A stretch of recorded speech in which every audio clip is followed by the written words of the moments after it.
Hi friends, it's been a while since I've been on this YouTube channel, but I am back and I thought what better way to come back and talk about than my recent-ish obsession that developed over the last year or so.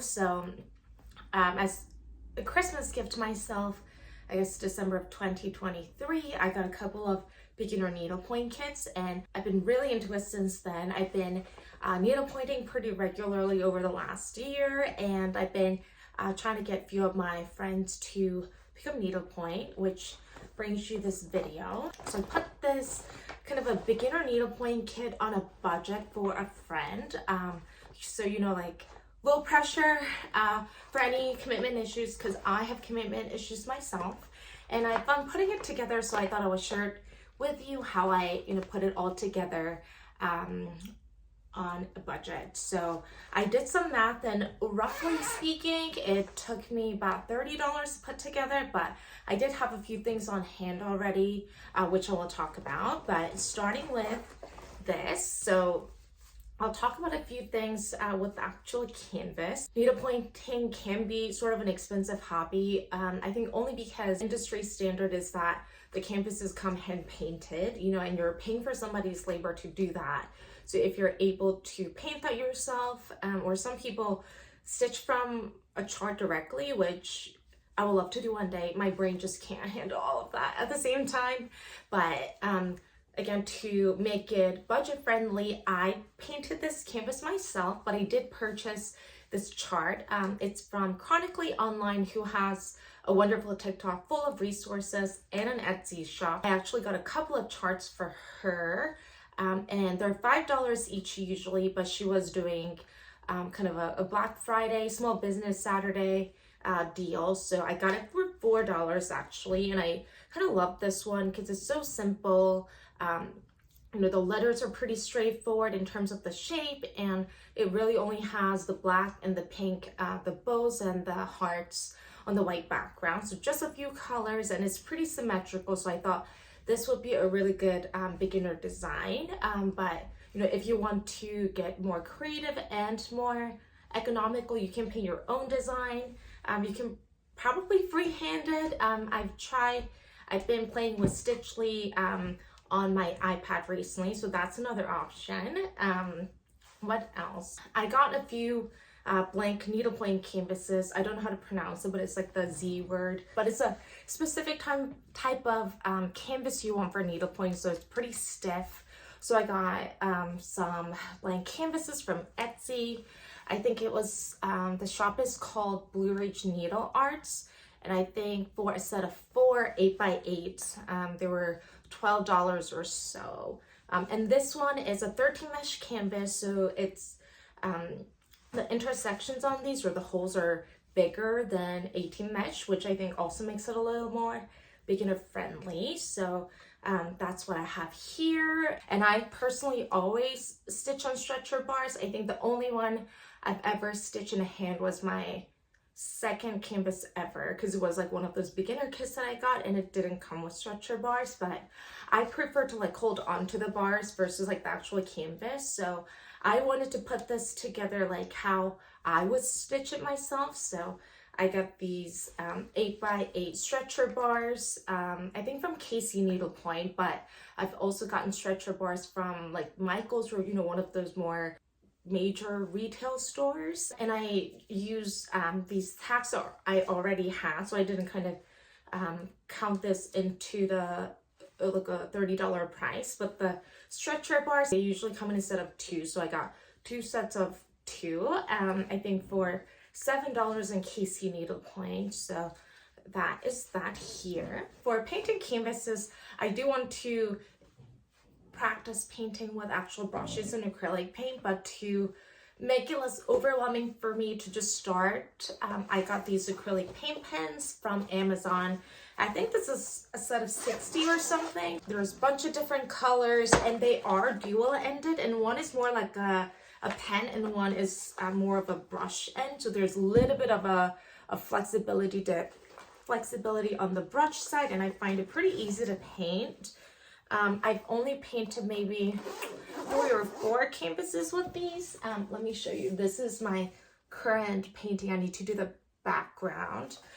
So I have this blue color out, but so far so good. I have read that because the canvas is so stiff, it is harsh on the acrylic paint pens as well as regular brushes, so just keep that in mind.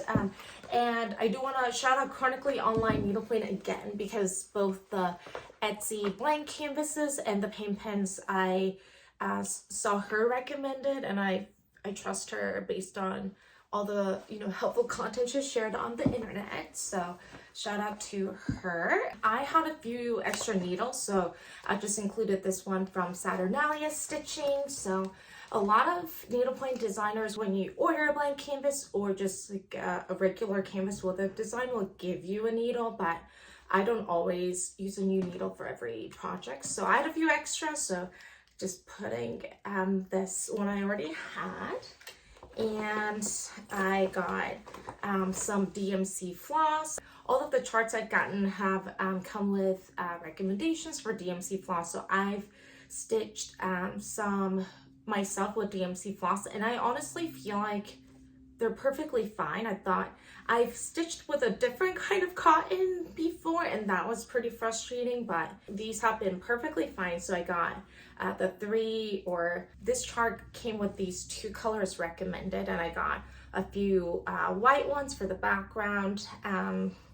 So I think they're like 60 cents each or 66 cents each, so pretty budget friendly. I guess under $5 total. I forget the exact number, but I have these couple of accessories, if you will. I know this is not put together super nicely, but I have a needle threader and then these super snips. So, and I just have it put together with a little paper clip because, I was really trying to keep it low budget and use like whatever I already had on hand if possible. So these scissors, I've gotten a pair in a beginner needlepoint kit, and while they're not I would say like the best, because the blades are a little bit shorter, so sometimes I feel like I can't get as close, but I use these most of the time. They're really easy to have on hand, and I got a pack on Amazon for a pretty good price. I think a lot of the,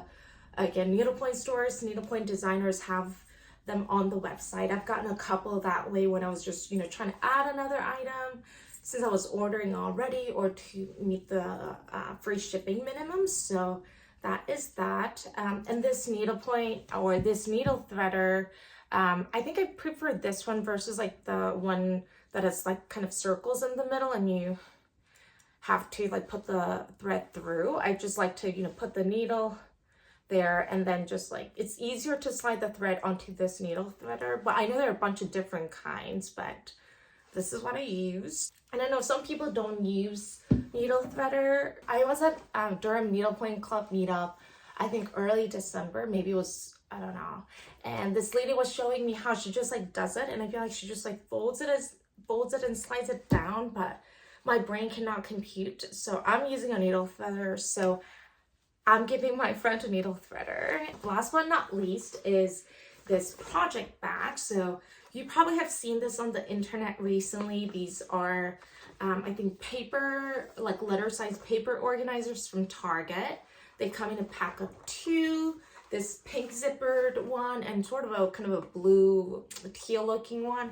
And the pack of 2 is only $3. So I thought I got a couple of the 2 packs, and I'm giving my friend this one because she's a very pink girly.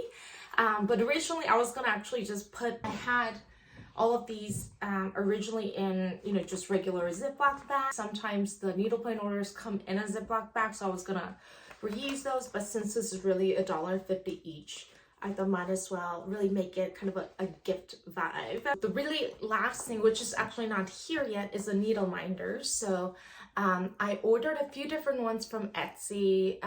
You can get really plain ones, but I wanted to get a fun cutie one. So I'll insert a picture over here. I got this cute pink book that says How to Stop Overthinking, which I thought was also on brand for my friend. I have a few different needle minders Obviously not a necessity, and you obviously don't need multiple ones, but I think it's kind of fun, and I like to kind of coordinate the needle minder with the canvas I'm stitching.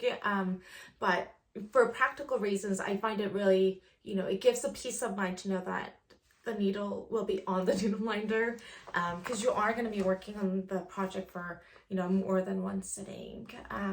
So that is coming, but I did want to go ahead and film this because I wanted to give it to her today, because we're going to this local meetup called Arts and Drafts, where every Monday people just kind of come, gather, and then work on different crafts. And I thought this would be a good excuse to get her to start needlepointing. But anyways, that was everything that I had done and gotten together for this beginner needlepoint kit. So I hope this is helpful, and happy stitching!